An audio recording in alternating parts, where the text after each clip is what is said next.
예, 안녕하십니까. 예, 자, 지난 시간에 질문했던 거, 한번 보겠습니다. 자, 가백의 칩이, 3억입니다. 네, 건진당 설정이, 돼 있어요. 그래서 채권 원금, 아까 얘기했죠? 원금 2억으로 해가지고, 어떻게, 채권 최고액을 잡는다 그랬죠? 이렇게, 2억 4천, 120% 해가지고, 2억 4천을 이렇게 잡아놨습니다. 그러면 우리가 기본적으로 대출 받을 때, 우리가 대출이자 지금 몇 프로입니까? 보통 뭐 3.4, 4, 5 이런 식으로 이렇게 하죠. 그런데 은행 가셔가지고 연체이자가 얼마인지 한번 물어보셨습니까? 연체이자. 은행은요 3개월만 딱 연체되면 연체이자를 받습니다. 연체이자 얼마입니까? 안 알아보셨죠? 예, 대출 받으실 때 왜 항상 최악의 상황을 내가 알고 있어야 됩니다. 이렇게 됐을 때 어떻게 된다 하는 것을 내가 알고 대비를 하는 것이 굉장히 중요하지 않습니까? 그러면 내가 3개월 연체되면 어떻게 된다 하는 것을 알아야 되니까 은행 입장에서는 이렇게 15에서 20% 연체이자를 받습니다. 지금 법정이자가 올해 6월 1일 이전 같은 경우는 법원에 판결받았는데 내가 돈을 안 갚아. 그러면요 15% 이자를 받을 수 있었어요. 그러니까 지금 6월 1일부터는 너무 가다다 해가지고 12% 지금 조정을 했습니다. 12%로 지금 조정이 돼 있어요. 그러니까 법원에 판결받았는데 돈 안 갚았다. 그러면 1년에 12% 연체이자가 발생하게 됩니다. 그래서 기본적으로 은행 같은 경우는 15에서 20% 연체이자, 이금융 같은 경우는 그 20% 됩니다. 연체이자를 꼬박꼬박 이렇게 지불해야 되는 이런 상황이 벌어지는 거예요. 그래서 채권 최고액이 찰 때까지 결국 연체이자를 받을 수가 있습니다. 그럼 우리가 은행가 원룸을 들어갈 때 보통 공인중개사님들이 그렇게 이야기합니다. 이 집은 2억밖에 안 잡혀 있으니까 상관없다고 막 그러시거든요. 그런데 실제로는 있지 않습니까? 우리는 2억 4천원을 계산하셔야 됩니다. 왜? 우리가 이 은행이나 아니면 지금 이 은행 같은 경우는 3개월 연체되면요 대부업법인한테 이걸 팔아넘겨요. 3개월 되면 팔아넘깁니다. 이거 나중에 부실채권할 때 제가 강의를 할 거예요. 팔아넘깁니다. 그럼 여기는요 만약에 이 집이 실제로 3억 간다 그러면요 경매 진행을 딜레이 시켜가지고 얼마? 2억 4천까지 꼭 채울 수 있도록 변경시키면서 계속 딜레이 시킵니다. 그 연체이자까지 꽉 차가지고 배당받을 수 있도록 이렇게 만들어요. 그렇기 때문에 이걸로 생각하시면 안 됩니다. 반드시 이걸로 생각을 하고 내가 대비를 해 나가야 된다 하는 것을 이렇게 말씀을 드리고요. 그래서 이런 개념이 됐죠. 이런 개념이 된 상태에서 만약에 채권 최고액이 초과되면 이 초과된 이자 같은 경우는 이 집에서 우선적으로 배당을 받을 수가 없습니다. 요거는 나중에 압류 넣어가지고 우리 받을 수는 있지만 이렇게 못 받는 거예요. 이렇게 되고요. 그래서 요 초과 이자까지 요 2억 4천까지만 배당받아 간다는 거 기억하시고요. 그러면 이 초과 이자 부분에 대해서 갑에 다른 재산 공장에 있다. 아니면 뭐 임야가 있다. 아니면 월급을 꼬박꼬박 받는다. 하는 경우에 거기에 압류 넣어가지고 받을 수 있냐 하는 문제입니다. 그리고 이런 경우 있죠. 이 집값이 반값으로 떨어졌어요. 그러면 이거를 1억 4천밖에 해소 못하겠죠. 뭐 경매 비용도 있을 것이고 하니까 1억 4천밖에 해소 못합니다. 그러면 해소 못한 금액이 얼마입니까? 상당한 금액이 되겠죠. 몇 천만 원 됩니다. 이 못 받은 돈, 건전한권자가 못 받은 돈, 이 돈을 갑에 다른 재산이 있으면 받을 수 있느냐 하는 문제예요. 지난번에 숙제는 했었죠? 풀어왔습니까? 받을 수 있다. 없다. 맞는지 한번 확인해 보시기 바랍니다. 보시면요. 우리가 요걸 이해하시려고 그러면 금융 시스템을 알아야 됩니다. 금융 시스템이 소구 금융이 있고 비소구 금융이 있어요. 소금융은 뭔가 하면요.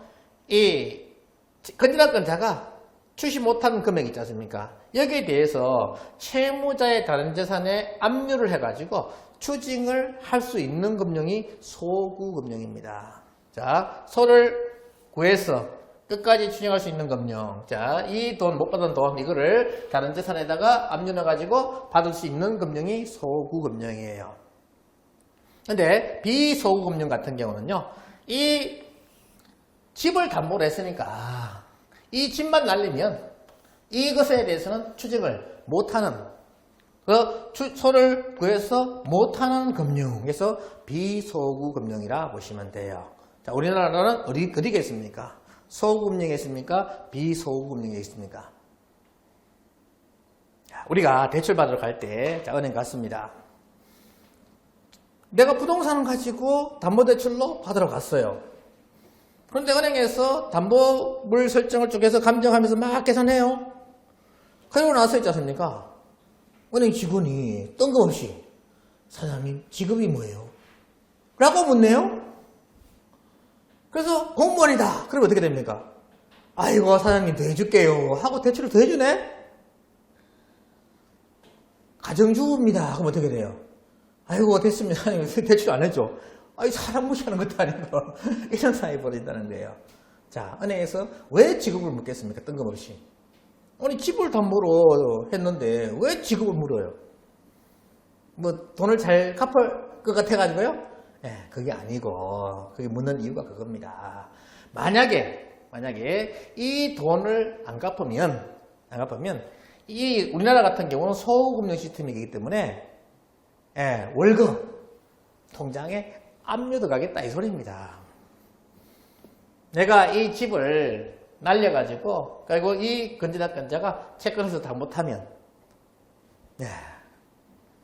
그 월급 통장에 압류가 들어간다는 거예요. 자, 한 예를 한번 들어볼게요. 자, 용인에 있지 않습니까? 이 용인의 집값이 그 용인이 전부 다 컴플렉스를 다 많이 지어놔가지고 지금 집값이 안 올라가는 지역 중에 하나가 용인이죠. 거의 뭐 60평짜리 막 집을 다 지어놨으니까 전용 면적이 뭐 한 40 몇 평 돼가지고 분양 면적 60평 됩니다. 이런 것들이 한 2007년도에 있지 않습니까? 이것이 뭐 4억 5천에 분양을 했어요. 근데 2008년도 9년도 쫙 되면서 이것이 뭐 7억 9억까지 이렇게 올라가 버리는 이런 상황이 벌어진 거예요.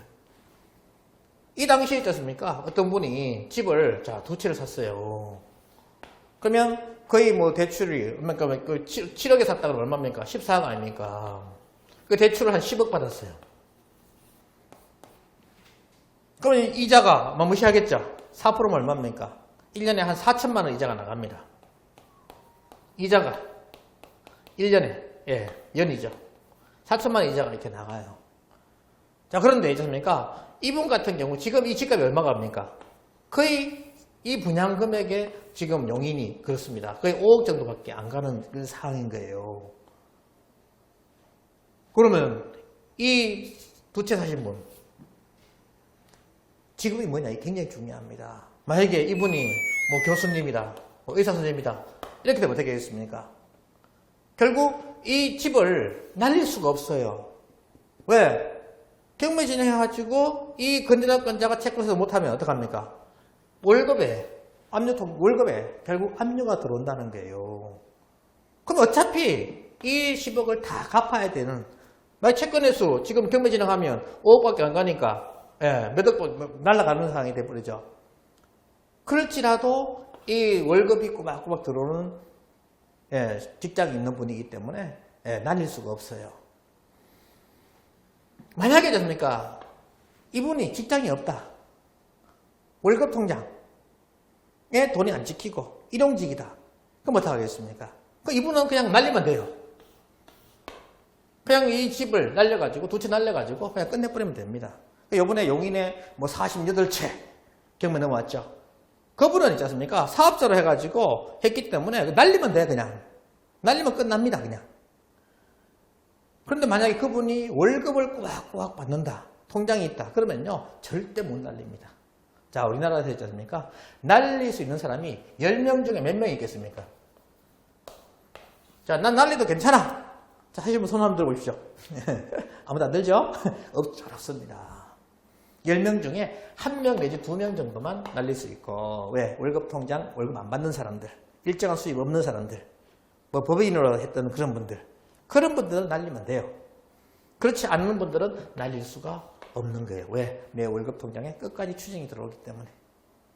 이것이 이 소호금령입니다. 그래서 우리 보시면요. 자, 대한민국은 소호금령이에요. 다른 재산이 있으면요. 아니면 월급을 받는다 그러면요. 예, 경매 진행 못 합니다. 그냥 지고 가는 거예요. 이걸 뭐라 그럽니까? 하우스포라는 거예요. 끝까지 지고 갈 수밖에 없어. 하우스포들은요. 그래서 우리나라는 이렇게 되고요. 자, 미국 같은 경우는요. 예, 비소금융 같은 게 미국입니다. 그냥 날리면 돼. 왜? 이 집 날리면 그냥 끝나니까. 다른 재산에다가 압류 안 들어오니까. 주식 못 하니까. 날리면 돼요. 리먼 사태 때 뭐 1달러짜리 아파트, 뭐 반값 아파트 이런 것들이 막 무지막지하게 나오는 것이 뭔가 하면 미국은 날리면 끝나기 때문에 예, 비소금융이기 때문에 그런 거예요. 그 날리면 그걸로 그냥 채무 끝나버려. 다른 재산에 압류 못 합니다. 그래서 예, 미국 같은 경우는 예, 집값이 하락이 많이 된다라고 보시면 돼요. 자, 그래서 소구 금융 시스템이냐 비소금융에 따라 보시면요. 자, 기본적으로 이렇게 예, 대한민국 같은 경우는 예, 날릴 수 있는 사람이 10명 중에 몇 명입니까? 한두 명밖에 없어요. 그러면 못 날립니다. 대부분 사람들은 다 지고 간다는 거죠. 그래서 떨어지는 한계가 보통 한 30% 아니라 보시면 됩니다. 특별한 사항이 없는 한은 그 30% 안에서는 브레이크가 딱 돼가지고 더 이상 안 떨어져요. 왜? 10명 중에 9명은 못 던지고 그냥 지고 가야 되니까. 그래서 지금 이제 제일 문제가 되시는 분들이 갭 투자하신 분들. 이분들은요, 자기 이름으로 막 수십 채 만들었어. 집값 떨어지네? 결국 그 전세권자한테 사라. 아니면 그냥 경매 진행해가지고 날리면 끝나요. 또 다른 사람 이름으로 해가지고 또 사면 되니까. 자기 이름을 안 사고 다른 사람 이름으로 사면 되지 않습니까? 이런 식으로 된다는 거예요. 그런데 미국 같은 경우는 어떻게 해요? 비소금융입니다. 브레이크가 없어요. 막 떨어집니다. 떨어질 때. 그래가지고 미국은 변동폭이 상당히 크게 됩니다. 그래서 우리가 소구금융이냐 비소구금융이냐 여기에 따라 이렇게 차이가 있다는 거. 그래서 지금 우리나라 같은 경우 이제 원래 이제 자본주의는요 비소구가 맞죠. 자본주의는 비소구가 맞습니다. 그런데 우리나라 같은 경우는 사회주의가 가미된 자본주의다 보시면 돼요. 이것이 소구 금융 시스템이다라고 보시면 되겠습니다. 그래서 우리도 이제 비소구로 가려고 그러는데 지금 뭐 80% 대출, 90% 대출을 해줬지 않습니까? 그러니까 갈 수가 없어. 그래서 LH에서 분양하는 것들은 비소구로 한시적으로 했어요. 지금 이거 활성화 안 돼 있습니다. 지금은 이제 대출을 좀 많이 막죠. 그래서 이런 시스템으로 거의 많이 이제 가고 있는 그런 분위기다 보시면 되겠습니다. 그래서 소구금융이냐 비소구금융이냐. 우리나라 같은 경우는 저당권자가 어떻게 한다? 끝까지 추징을 할 수 있다. 다른 재산이 있으면 끝까지 추징할 수 있다. 이 개념은 반드시 이해를 하시고 가셔야 되겠습니다. 그래서 이런 차이가 있다는 거 기본적으로 이해하시면 되겠습니다. 그래서 던질 수 있는 사람이 우리나라 같은 경우는 한정되어 있다. 미국은 많다. 그래서 금 변동폭이 크다 하는 이 개념 이해하시면 되겠습니다.